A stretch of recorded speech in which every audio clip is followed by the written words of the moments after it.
Dios te bendiga, te habla el pastor Alain Baeza y quiero compartir contigo una porción de la palabra de Dios. Te invito a que te suscribas y que des like a este video, compartas para que la bendición llegue a otras vidas. En esta mañana vamos a estar viendo la doctrina de la prosperidad. Amén. Y quizás hasta muchos cristianos que dicen no practicar esta doctrina de error, la están practicando inconscientemente. Entonces, el que se viole una ley por desconocimiento, aunque alegue el desconocimiento, no queda exonerado de la justicia de la misma. Por lo tanto, es necesario tener un conocimiento pleno de la escritura, de las escrituras, para conocer la doctrina a la cual Dios nos entregó y poder vivir conforme al propósito de Dios. Y para comenzar esta enseñanza, vamos a ir al libro de Apocalipsis, capítulo 3, versículo 17. Apocalipsis capítulo 3, versículo 17.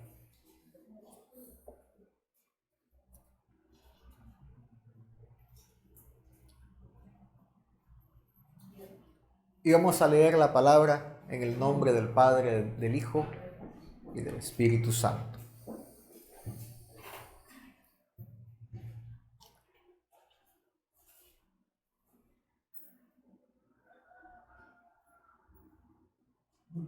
El Señor le habla a la iglesia de Laodicea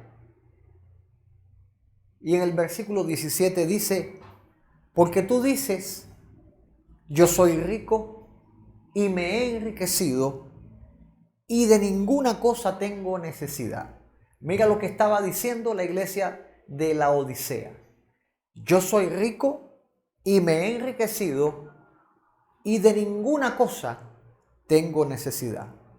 Y el Señor le dice: ¿y no sabes que tú eres un desventurado, miserable, pobre, ciego y desnudo? Amén. Pueden sentarse.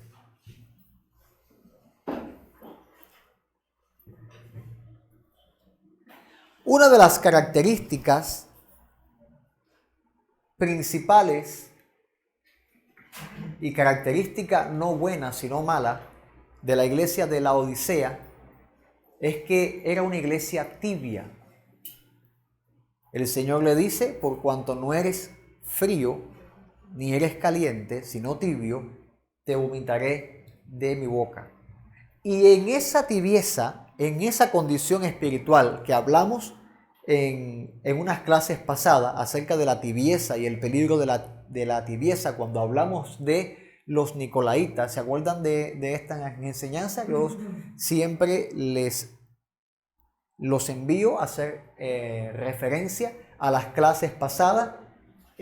Vayan al canal Palabra de Sanidad y ahí va a ver la doctrina de los nicolaitas. Entre ahí para que vea acerca de la tibieza. A causa de la tibieza, Laodicea se promulgó, expresó, vivía diciendo que no tenía ninguna necesidad. Decían: somos ricos, nos hemos enriquecido, no tenemos necesidad alguna, porque ellos estaban enfocados en lo externo y lo externo había acomodado lo interno, provocando que el cristiano laodicense no fuera un cristiano que tuviera necesidad de buscar a Dios, sino que estaba acomodado religiosamente, se sentía bien en ese acomodo religioso, en un, por decirlo de esta manera, espiritualmente acomodado, y se sentía bien, no tenía necesidad de buscar más de Dios, y esa condición que había entibiado a la iglesia, Dios la estaba rechazando. Dios estaba diciendo: vas a ser vomitado por causa de tu condición espiritual. Y tú dices que no tienes ninguna necesidad, pero ahora yo te voy a estar mostrando quién eres tú espiritualmente, la Odisea. Porque tú desconoces en tus dichos, en tus argumentos, en tu entendimiento que dice que estás bien.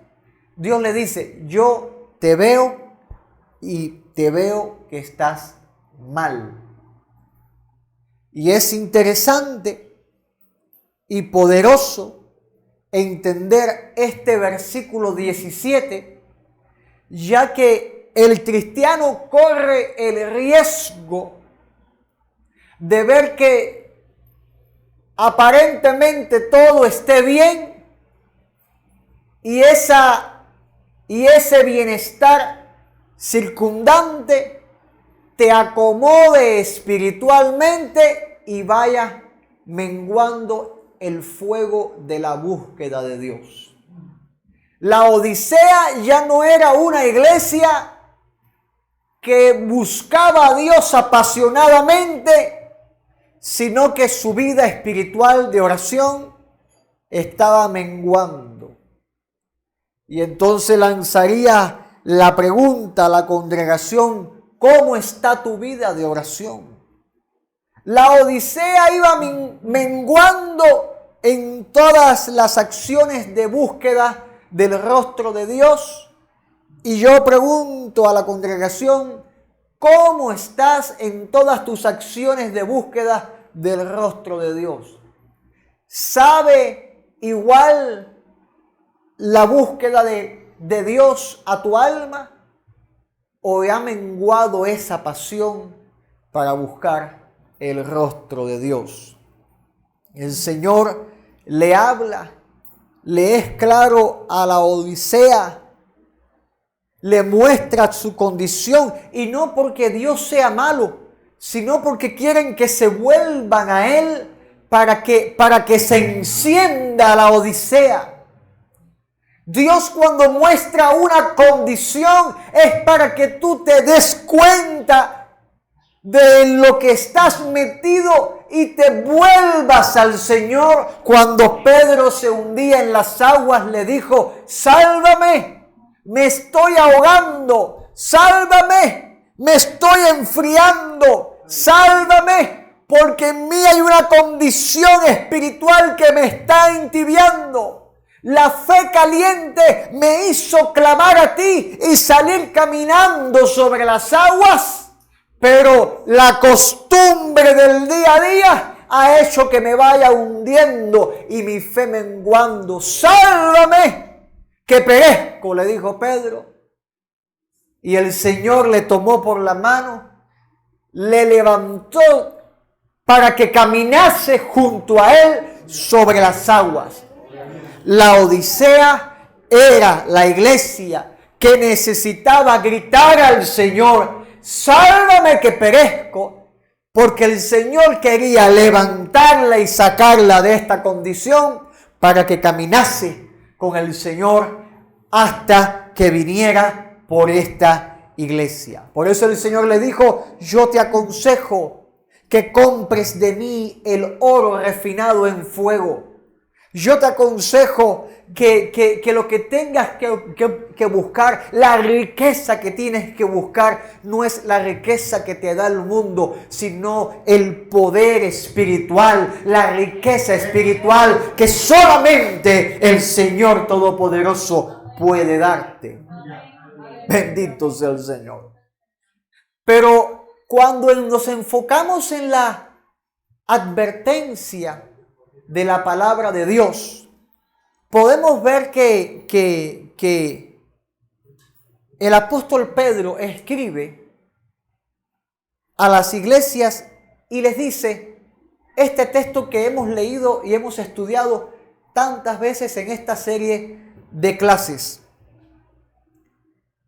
En segunda de Pedro capítulo 2 versículo 1. Vamos todos para allá. Y comienza esta advertencia. Acuérdense que la Odisea decía: yo soy rico, me he enriquecido y de ninguna cosa tengo necesidad.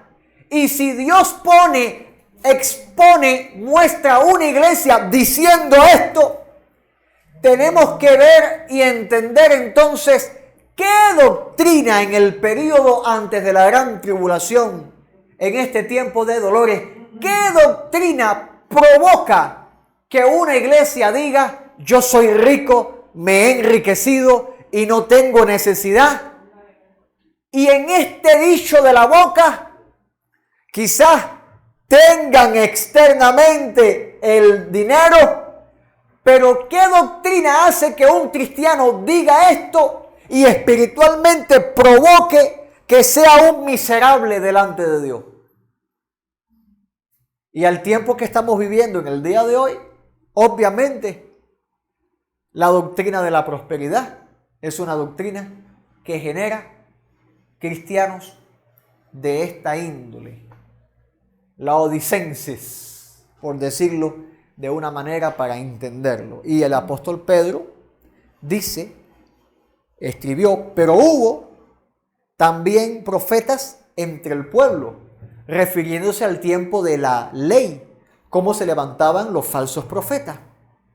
Y hablando a la iglesia dice: como habrá, y aquí hay un futuro continuo, porque esto va a suceder hasta que el Señor venga, como habrá entre vosotros falsos maestros. O sea, la advertencia está de que vendrían falsos. Amén. Gente que pretende ser una cosa, pero es un lobo rapaz deseando devorar. ¿Y qué van a hacer estos lobos? Introducir, según acá leyendo la palabra, siga conmigo ahí la palabra, que introducirán encubiertamente, o sea que no lo van a hacer abiertamente. No lo van a hacer abiertamente, sino encubiertamente, herejías destructoras, doctrinas que el objetivo es destruir al creyente, lo que mismo que estaba haciendo la Odisea. Yo soy rico, y Dios le dice: tú dices que eres rico, pero tú eres un miserable. O sea que el dinero no hace calidad delante de Dios. Cristiano con dinero no hace buen cristiano. Bendito sea Dios.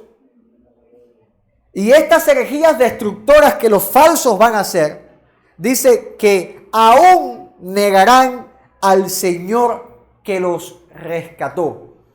Y negar a Cristo no solamente es que alguien se pare en un púlpito y diga que Cristo no es el Señor, aunque los hay que lo han hecho. Pero negar a Cristo puede que con tu boca tú digas Cristo vive, pero tus acciones, tus obras demuestren lo contrario. Bendito sea el Señor. Y sembrar una herejía destructora dentro de la iglesia, es que en el nombre de Dios se han hecho atrocidades. En el nombre de Dios se hicieron atrocidades. O sea que el hombre puede tener a Dios mentado en su boca, pero no tenerlo en su corazón. Bendito sea Dios. ¿Cuál es el resultado de esto? Que hacen estos falsos, estos lobos rapaces, atraen sobre sí mismos destrucción repentina. Y si la destrucción viene sobre ellos, ¿no vendrá también, pregunto, sobre los que le siguen? ¿Acaso no se hundió Coré y descendió vivo al Seol? Y con él descendieron los que le seguían. La recompensa para los que le siguen, disoluciones. Y muchos seguirán sus disoluciones, a causa de los cuales, y este es el daño, para la iglesia, a causa de los cuales el camino de la verdad será blasfemado. Se levantan estos falsos robando a las personas que componen la iglesia, y a causa de los falsos no critican también a la iglesia verdadera. A causa de los falsos no persiguen también al verdadero cristiano. Sí. El objetivo de ello es el interés, porque dice la palabra que por avaricia harán mercadería de vosotros con palabras fingidas. Repita conmigo: mercadería. Mercadería. Mercadería. Come on. El final de estos falsos es que sobre ellos de largo tiempo la condenación no se tarda y su perdición no se duerme. No van a ser salvos. No van a ser salvos. Los falsos lobos rapaces, falsos maestros, van a ser expuestos a las llamas del infierno, al lago que arde con fuego y azufre, al lago de fuego. Van a ser lanzados. Pero ellos por avaricia, escuche bien, por avaricia. ¿Qué cosa es la avaricia? Ambición. ¿Cuál es la palabra que se usa y se mueve en el término de los cristianos del siglo XXI? Ambicionamos más de la presencia de Dios. Ambicionamos más de la unción. Señor, ambición, una palabra mala empleada como parte de la adoración de Dios. ¿Habrá ambición en el corazón de Dios? Nosotros como cuerpo de Cristo, ¿debemos ambicionar algo? Bueno, pero si es bueno lo que deseamos, ambicionamos ganar las almas. No, amado. No mezcle el agua con el aceite. No se mezcla. Aunque estén en el lugar, tenemos un químico acá. Se mezclan en algún momento.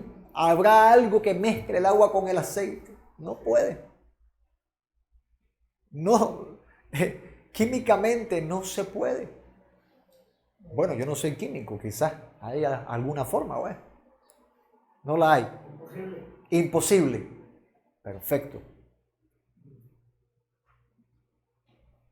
Pero si usted dice, yo deseo tu presencia, deseamos ganar las almas, es diferente.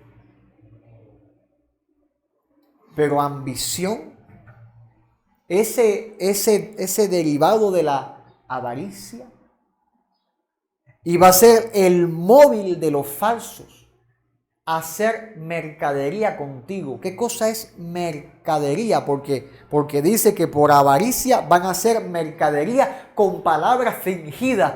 Van a pararse en un púlpito, te van a sonar una buena predicación y el objetivo es hacer mercadería contigo. Eres solamente un producto que le va a generar dinero. Bendito sea el Señor. Y esto no es una película, esto está pasando hoy en día. Y pasa también acá en el municipio de Codorro, también está pasando. Están colados acá también, queriendo saquear tu vida. Mira la palabra que usa la Biblia para mercadería. Emporeomai. Esa palabra es el compuesto de dos palabras que significan viajar por una nación como comerciante. O sea que el objetivo de estos falsos es ir de iglesia en iglesia para sacar dinero. Tú quieres fundar nuevas congregaciones para expandir, extender el reino de Dios, alcanzar las almas, o esta expansión va a generar más dinero en tu bolsillo. Es la pregunta que se le tiene que hacer a una persona que se mueva o crea en la doctrina de la prosperidad. Porque ellos hablan de un Dios que prospera, hablan y dicen que en la Biblia Dios enriquecía a sus siervos, te ponen ejemplo de Abraham y los patriarcas y te pueden poner tantos ejemplos, pero yo a la verdad, yo veo a Cristo que se despojó de su riqueza y se hizo pobre para que en su pobreza nosotros fuéramos enriquecidos. Ahora, ellos usan este texto y le dan una aplicación diferente a la aplicación real de este texto, y en un momento vamos a ver qué significa ser enriquecido según Cristo. Pero antes de llegar acá, estos falsos viajan por la nación, viajan de país a país. Aquí vino uno y se metió en una iglesia y saqueó la iglesia. Sonó una palabra, la gente se comió ese mensaje, la gente no hizo teología, la gente no escudriñó, la gente, yo pregunto, ¿qué está haciendo la iglesia con la Biblia? ¿Qué está haciendo la iglesia con la Biblia? Llegó, predicó, esto sucedió en Boyeros. Llegó, predicó, la gente empezó a ofrendar su celular, se quitaban los relojes, lo daban, empezaron a dar las ofrendas y el hombre despojó a la gente y se la llevó. En internet el hombre tiene puesto un video que dice que vino a Cuba y hasta Raúl Castro le predicó, que lo mandó a buscar y él le predicó. Así está el video, así, una mentira a la cara. Y la gente creyéndose la mentira. Un cubano real que tiene los pies puestos sobre la tierra dice, eso es mentira, obvio, obvio. Pero afuera, que no conocen la condición, se comen el paquete. Y siguen dando ofrenda y siguen dando dinero. Porque no comprenden el objetivo de la ofrenda, no comprenden el por qué y qué texto, qué doctrina, por qué la iglesia ofrenda, la iglesia de Cristo ofrenda, diezmamos. ¿Cuál es el objetivo? ¿De dónde sacamos esto según la Biblia? Ya que no somos el pueblo de Israel, ¿de dónde tomamos esto para hacer esta acción delante de Dios de las ofrendas y los diezmos? ¿Cómo identificar a una persona que practica la doctrina de la prosperidad? Aprendimos que la doctrina de la prosperidad es que ellos alegan y dicen que Dios al que es cristiano, al que es hijo de Dios, Dios prospera. Hablo de dinero. La doctrina de la prosperidad es dinero. Dinero, ese es el fundamento. Y la misma Biblia dice, el amor al dinero es la raíz de todos los males. Si la doctrina alega dinero y hablan del dinero como un servidor,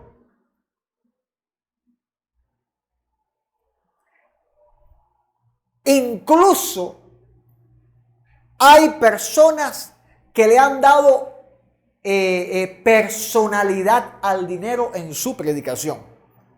Se la han puesto en los oídos y han dicho que están escuchando lo que el dinero dice.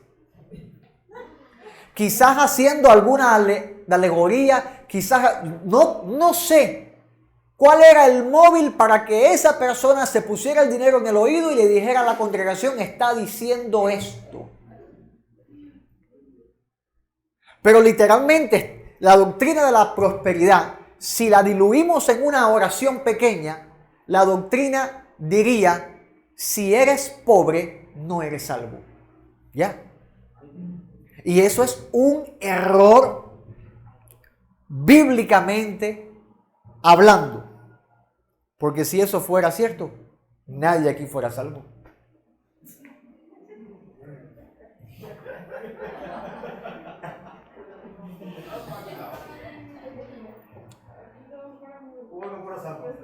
Cuba no fuera salva. No habría posibilidad de salvación para el cubano. ¿Cómo identificar a alguien que predique y crea la doctrina de la prosperidad? Número 1, por su modo de vida. Va a ser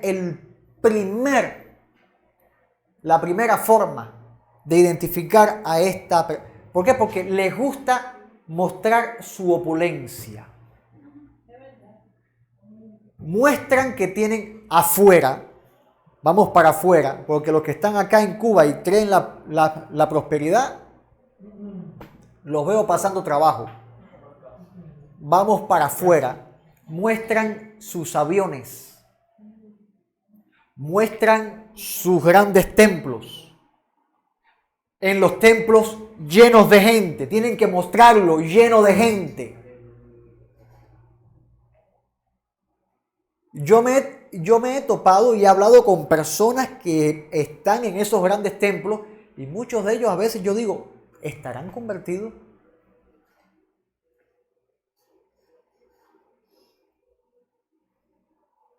Porque viven una vida a veces hasta no conforme a la palabra de Dios. Y no juzgo a ninguna de esas personas, líbreme Dios, pero por los frutos a veces preocupa,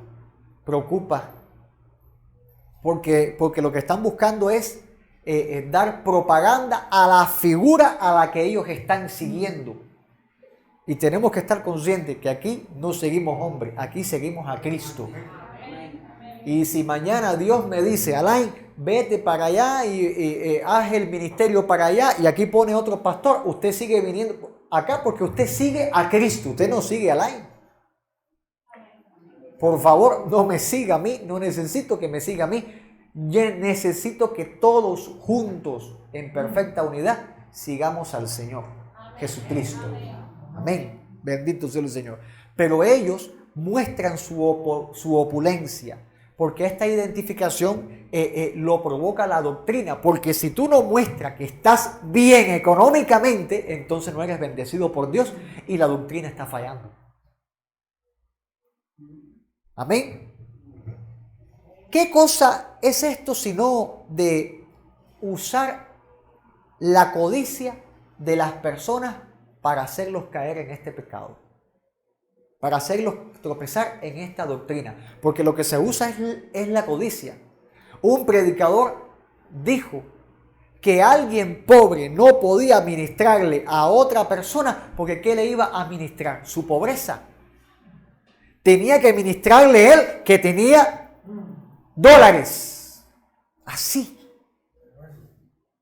Estoy evitando decir nombres porque en realidad mi objetivo no es atacar a nadie, sino abrir los ojos de la iglesia a la que el Señor me puso a pastorear. Y los que escuchen en el canal, Dios les abra los ojos y escapen.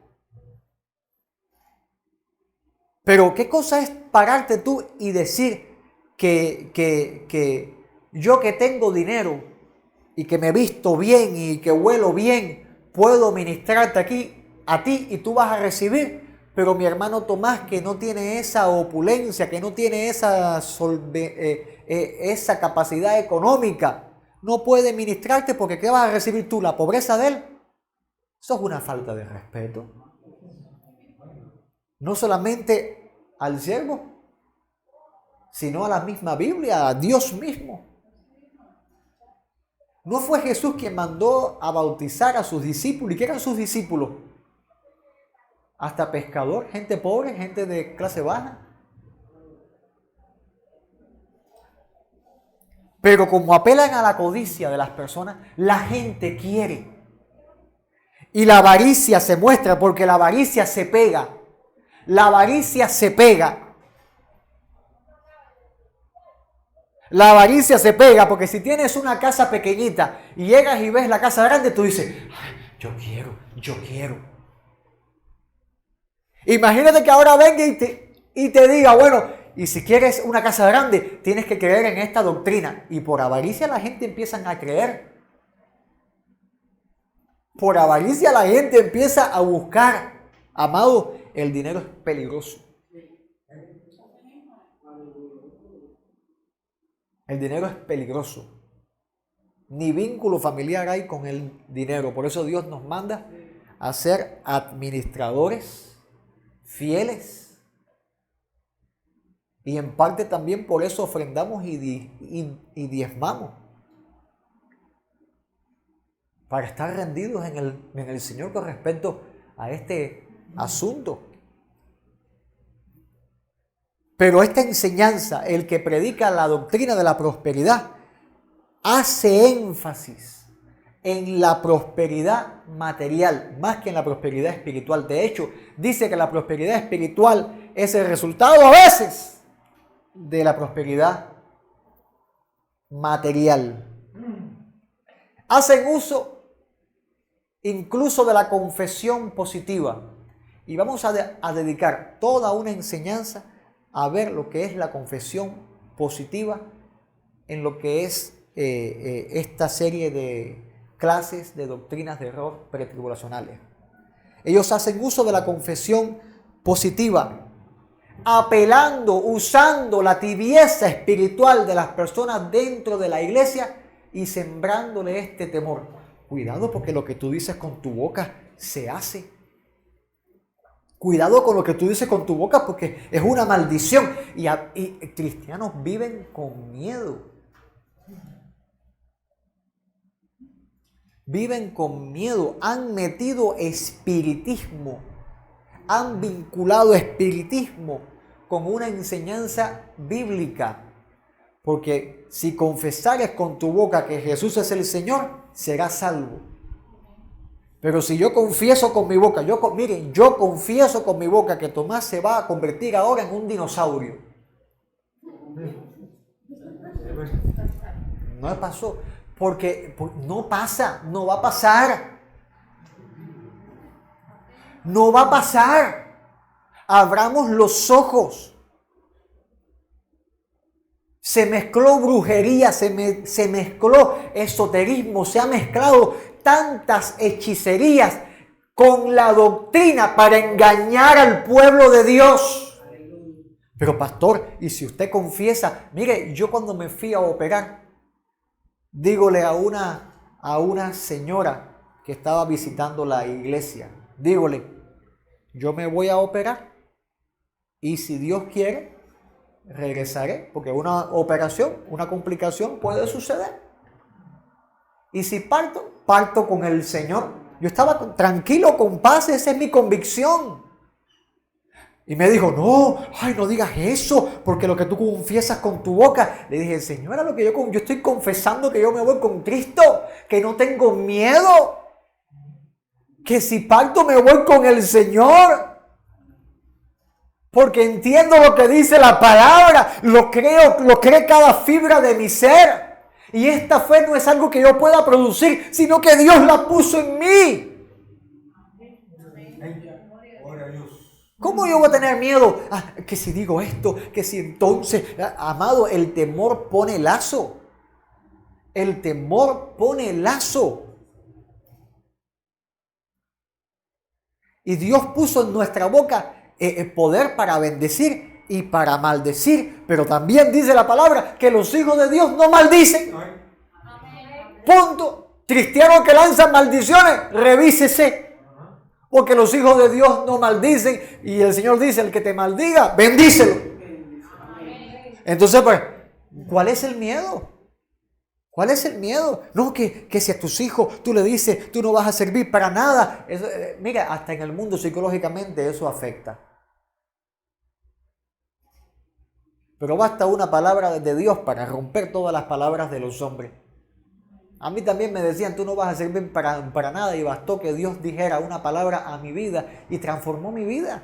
Como va a transformar la tuya, como va a transformar la de tus hijos. Bendito sea el Señor, porque vivimos para un Dios real, tenemos un Dios real. Bendito sea el Señor. No tenemos que dejar que siembren esa tibieza. Conozcamos la palabra de Dios. Conozcamos la palabra de Dios para cuando vengan no te muevan. Ahora, los que practican la doctrina de la prosperidad, estos evitan hablar de la soberanía de Dios.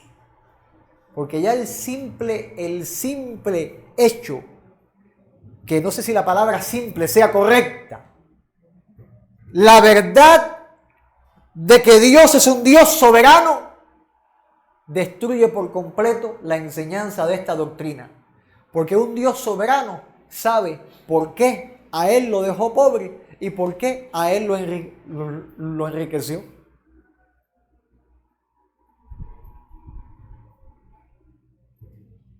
La verdad de un Dios soberano dice que Dios, porque quiso, sanó a esta persona y porque quiso, a este lo dejó enfermo hasta que partió. Y la doctrina de la prosperidad afirma que la enfermedad es una maldición y que hay que dar dinero para ser libre de ella. ¿No parece esto las indulgencias de la Iglesia Católica? ¿No parece esto el pago para la expiación del alma? Por cosas como esta, Martín Lutero no se levantó en aquel momento en que reformó Dios su vida y clavó las tesis en la puerta en contra de todas las indulgencias y todas las mentiras y patrañas que la Iglesia Católica estaba sembrando. Ay, amado, se han colado prácticas no cristianas dentro de la iglesia. Y por ese motivo, en nuestra congregación pusimos el culto en las tres cosas básicas: oración, adoración y enseñanza. Porque a veces, simplificando, crecemos más, ganamos más. No complicando tanto un culto que se puedan meter cosas que no tienen nada que ver con lo que es la vida cristiana. Bendito sea el Señor. O sea que cuando veas a una persona que muestra su opulencia, que porque es cristiano tiene, hay que tener cuidado. Hay que tener cuidado. Porque si Dios te bendijo, amén, gloria a Dios, pero en nada te diferencia de tu hermano. Y si tu hermano no lo puede tener, nada diferente es de ti, porque delante de Dios no hay diferentes. De hecho, Dios dice que no hay judío ni gentil. Dios dice que no es ni varón ni hembra. Todos delante de Él estamos en la misma condición. Todos destituidos de su gloria y todos necesitados de la redención que es en Cristo Jesús. Pero vienen a hacer mercadería, imprimen folletos, hacen libros con el objetivo de hacer dinero. Si tu objetivo es hacer dinero, si el objetivo de tu culto es hacer dinero, entonces simplemente vas a tener eso, dinero, y vas a tener que engañar a más y más gente para hacer dinero. Pero si el objetivo es catartizar, edificar, que es la palabra catartizar, significa edificar. Si tu objetivo es edificar a la iglesia, la ofrenda forma parte de lo que es el culto, pero no es el todo del culto. Bendito sea el Señor.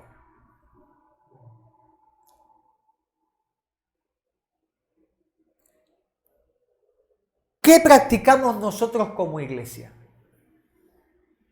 ¿Qué practicamos nosotros como iglesia con respecto a los diezmos y las ofrendas? Ya vimos ya una introducción a lo que es la doctrina de la prosperidad. ¿Qué dice la doctrina de la prosperidad? Simplificado a una oración y cómo identificarlos. La semana próxima quiero poner videos. Iba a entrar en el tema, pero no lo hice porque necesito poner videos. Necesito comprar eso. Poner videos para que ustedes vean los ejemplos en vivo de cómo los falsos piden el dinero, cómo los falsos usan hasta las profecías para sacar dinero. Por lo tanto, esta clase vamos a ponerla en dos partes, Dios mediante. Próxima clase, tácticas, versículos tácticos de cómo ellos toman para ellos sacar dinero. Y vamos a ver, usando los mismos versículos, el contexto bíblico real de lo que significa, de lo que está diciendo la palabra de Dios en esos versículos. Y si Dios me lo permite, poder ver los videos acá y usted aprenda, usted vea y va a quedar seguramente, igual que yo, en shock. Impresionante eso.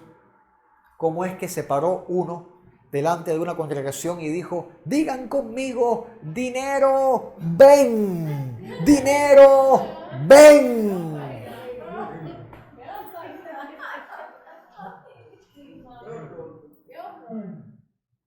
Y eso tiene que verlo, tiene que ver esos videos. Por eso es que vamos a ir por la Biblia, porque es importante. Mire, estas clases son muy importantes, porque es lo que estamos viviendo hoy. Lo que estamos viviendo hoy, cómo a través de la palabra nosotros poder combatir eso y permanecer firmes. Ahora, lo que sí quiero dejar en claro, me quedan 10 minutos. ¿Qué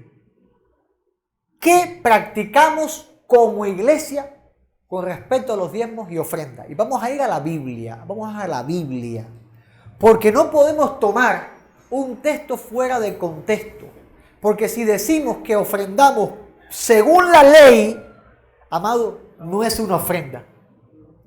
Hay que empezar a sacrificar animales, buscar vacas lazanas, no vacas manchadas, vacas lazanas, vacas rojas, criar palominos para entregarlos como ofrenda, empezar a sembrar para entregar como ofrenda, pesar ciclos y talentos de plata para entregar y oro, y empezamos a cumplir los puntos de la ley. Y si empezamos a cumplir los puntos en cuanto a la ofrenda, tenemos que hacer toda la ley, 600 y pico de mandamientos, tenemos que empezar a cumplir, circuncidarnos una vez al año, ir a Jerusalén. No hay templo en Jerusalén, o sea que ¿qué se puede hacer? Porque la Biblia dice que el que incumple un solo aspecto de la ley se hace culpable e incumplidor de toda la ley. Entonces, en Cristo Jesús, Cristo nos hace libre de la ley. Cristo nos hace libre. Cristo cumple la ley para que nosotros, por medio de la fe en Cristo, seamos libres. Amén. Bendito sea el Señor. Libres tomados como que cumplimos la ley. Y el Señor dijo: la ley esta, la perfecta ley esta, el resumen, el extracto: ama a Dios y a tu prójimo como a ti mismo. Entonces, ¿por qué ofrendamos como iglesia? ¿Por qué no damos la cantidad de diezmos que hay que dar según la Biblia? ¿Por qué damos diezmos y ofrendas? ¿Qué hacemos nosotros? Bueno, nosotros entendemos de que la iglesia necesita tener un fondo económico. Amén. Porque ya que el mismo apóstol Pablo dijo que el siervo, el que trabaja, es digno de su salario. Y entendemos por la palabra de Dios que Israel entregaba ofrenda y diezmos. Y nosotros también, usando esta enseñanza bíblica, entregamos en la iglesia ofrenda y diezmo. Pero ¿cómo diezmamos? Del enherdo, No. ¿Cómo lo hacemos? Bueno, 2 Corintios capítulo 9, versículo 7. En cuanto a ofrendas, ¿cómo se ofrenda en la iglesia? Dice el apóstol Pablo: cada uno dé como propuso en su corazón. O sea, la ofrenda es voluntaria.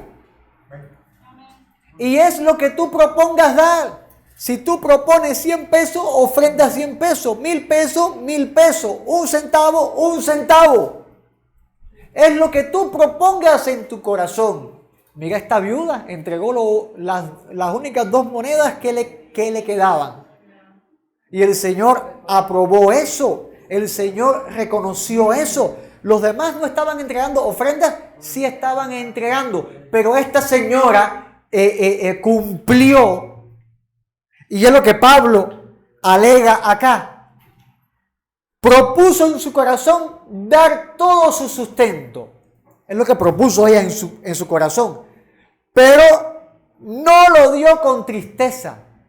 Porque dice la palabra que demos como propongamos en nuestro corazón, no con tristeza. Y por esa razón en nuestra iglesia, nosotros acá, otras iglesias lo harán a su manera, no sé, pero acá lo hacemos en medio de la alabanza. ¿Por qué? Porque no es con tristeza, es con alegría. Bendito sea el Señor. Cuando usted ofrende, usted proponga en su corazón, papá, esta es mi ofrenda que yo quiero hacer para ti. Y no lo voy a hacer con tristeza. Hágalo con alegría. Gócese que usted está ofrendando para el Señor. Bendito sea el Señor. No con alegría, dice, no con tristeza, ni por necesidad. Voy a dar este dinero para que Dios me dé más. Amado, no va a funcionar así. Va a dar el dinero y su dinero se quedó ahí. Si usted lo hace con alegría y no con este pensamiento, porque hay quien da el diezmo, no que si yo doy el 10%, Dios me va a devolver el 100%. Y es un negocio redondo. Doy 10 para que me den el 100. Amado, no caigan en la avaricia y la mercadería de que alguna persona haya enseñado por ahí. Damos el diezmo en obediencia. Ya vimos la ofrenda voluntaria, una propuesta del corazón que se hace con alegría y no por necesidad, porque Dios ama al dador alegre. Ama al dador alegre.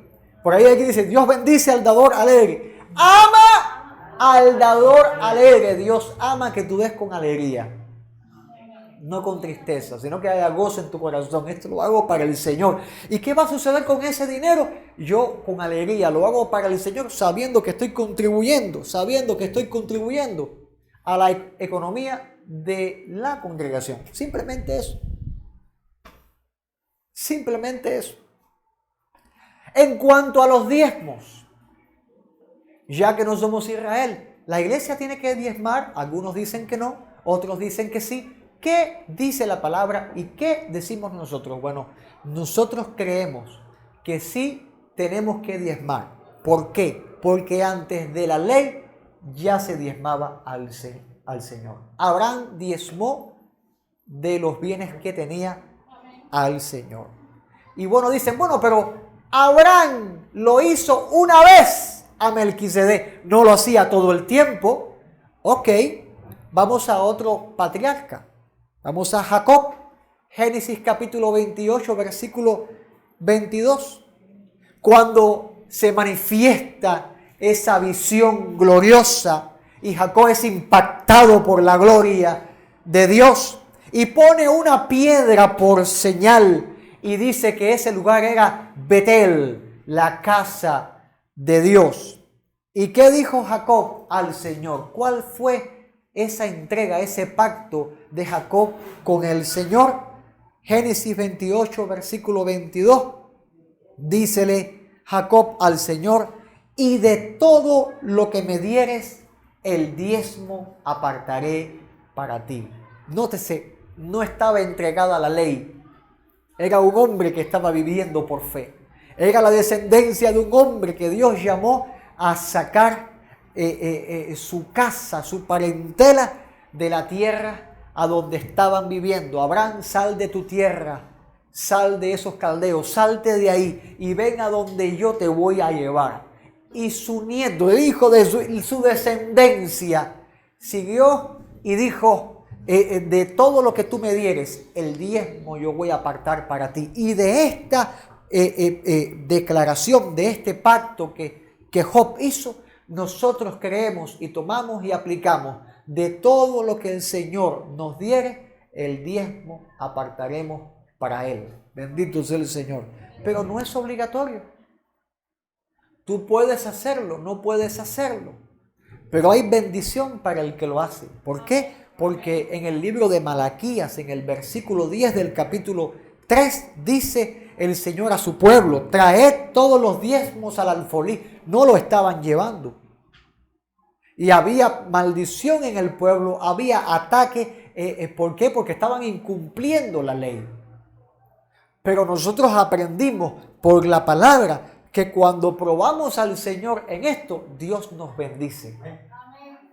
Traed los diezmos al alfolí y haya alimento en mi casa. Note esto. Note esto. Dios está llamando a que usted diezme. Dios está diciendo a que entregues el diezmo. Le estaba hablando a Israel, pero le dijo: hay alimento en mi casa. O sea que el diezmo tiene que ir acompañado con el cuidado de la casa de Dios. Porque si te conviertes en una persona que solamente vienes a traer el diezmo, pero no estás en la casa de Dios, ¿en qué te convierte eso? Estás perdiendo tu dinero. Y lo que estamos interesados acá no es de tu dinero, es de tu corazón para con Dios. Bendito sea el Señor. Hay alimento en mi casa. Significa alguien que está trayendo, alguien que está alimentando los levitas de la casa de Dios, alguien que está participando en la casa de Dios, alguien que está ocupando el lugar al que Dios le ha llamado dentro de su casa. Trae los diezmos, pero que haya alimento en la casa de Dios. No dejes la casa vacía. Ocupa la casa a donde Dios envía bendición y vida eterna. Y Dios dice: probadme ahora en esto, dice Jehová de los ejércitos, si no os abriré ventanas de los cielos y derramaré sobre vosotros bendición hasta que sobreabunde. ¿Tú quieres bendición hasta que sobreabunde? Ok, cumple con el Señor. En lo que finanzas se requiere, finanzas. Pero habitáculo. Amén. Bendito sea el Señor. Nosotros como iglesia practicamos esto. La ofrenda voluntaria y los diezmos voluntarios también. Si tú crees, y es lo que practico yo, mi esposa, mi casa practica esto. De todo lo que el Señor nos diere, el diezmo apartamos para Él. Bendito sea el Señor. Y la ofrenda, proponemos la ofrenda, inclusive un mes antes separamos y decimos: este dinero es para ofrenda en la casa de Dios. Es porque lo hacemos conforme a la Escritura. ¿Qué pasa si alguien no tiene para diezmar y tiene para ofrendar? Amado, venga a la casa de Dios. Venga a la casa de Dios y que Dios le provea. Hay personas que se me han acercado: pastor, no he podido dar los diezmos. Los que me han dicho eso, ¿a cuántos yo les he dicho? Tienes que hacerlo, porque entonces la palabra y Dios y te va a condenar y el castigo. ¿A quién yo le he dicho eso? Yo he dicho: ok, está bien. Ok, está bien, porque yo no me quiero meter en su bolsillo. Yo quiero meterme en su corazón. Yo quiero llegar y decirle: mira, esto es lo que dice el Señor, pero lo quiero hacer sinceramente. ¿En qué sentido? Que si yo me tuerzo, que el Señor me guarde y me libre en el nombre de Jesús. Usted tenga la madurez espiritual necesaria para decir: esto que enseñó el pastor es una doctrina mala. Y haya sanidad y unidad en la congregación para poder sentarnos y debatir un asunto sanamente, con respeto, con amor, pero no sembrar y estar esquilando su vida, sacando su vida. No, amado. No, amado. Hagamos las cosas correctamente como Dios manda. ¿Quiere usted diezmar? Bien hace, pero hágalo conforme a como estamos enseñando acá según la palabra de Dios. ¿Quiere ofrendar? Amén, pero hágalo como enseña la palabra de Dios. No lo haga según usted piensa, según la Biblia, para el tiempo que vivimos, para el pueblo que somos nosotros. Amén. Bendito sea el Señor Todopoderoso. ¿Alguien tiene alguna duda que quiera preguntar? Abro este tiempo para hacer alguna pregunta y respuesta. Amén. Sí.